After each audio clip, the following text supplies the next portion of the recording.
காட்டுக்குள்ளே இருக்குது ஒரு கோவில், நீலியம்மன் கோவில். இது சக்தி வாய்ந்த சாமி கோவில். எனக்கு 1 கிலோமீட்டர் தூரம் நடந்து போகணும்.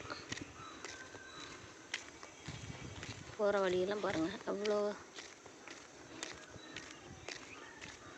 இயற்கை இருக்குன்ட்டு.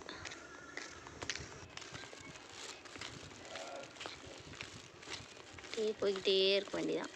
நடந்து போனால் தான் 1 கிலோமீட்டருக்குள்ளே வண்டியில் வச்சு போய் சரணும் இறங்கிட்டு அப்படியே சாமி கும்பிட்டதுக்குன்னு நான் நினைக்கிறேன். அப்படியே ஜாலியாக மயிலெலாம் பார்த்துக்கிட்டு அப்படியே நடந்து போகணும்.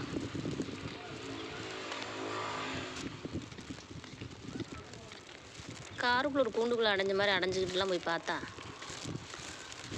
நம்மக்கிட்ட இல்லை, காரும் கிடையாது, வண்டியும் கிடையாது, கால்நடை தான். இருந்தாலும் சொல்கிறேன், அவரு தீட்டு இதெல்லாம் ஒரு சந்தோஷம் இருக்குமானா இருக்காதுன்னு தான் சொல்ல முடியும்.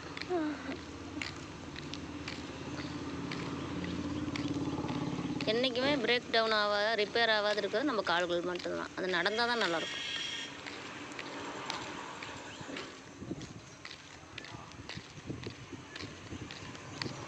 அழகாக இருக்கிறது.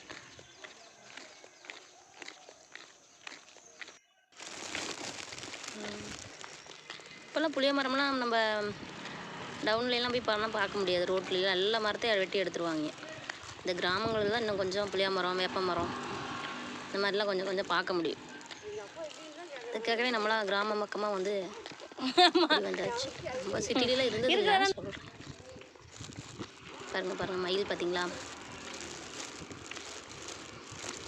இப்போ பாருங்கள், கொஞ்ச நேரத்தில் அது பற்றி குதிச்சிருச்சா.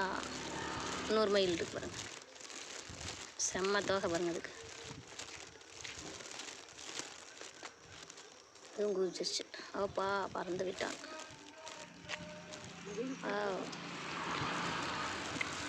நடந்து போயிட்டே இருக்குண்டா பாருங்கள். கோயில் தெரிஞ்சிருச்சா, முன் வாசல்.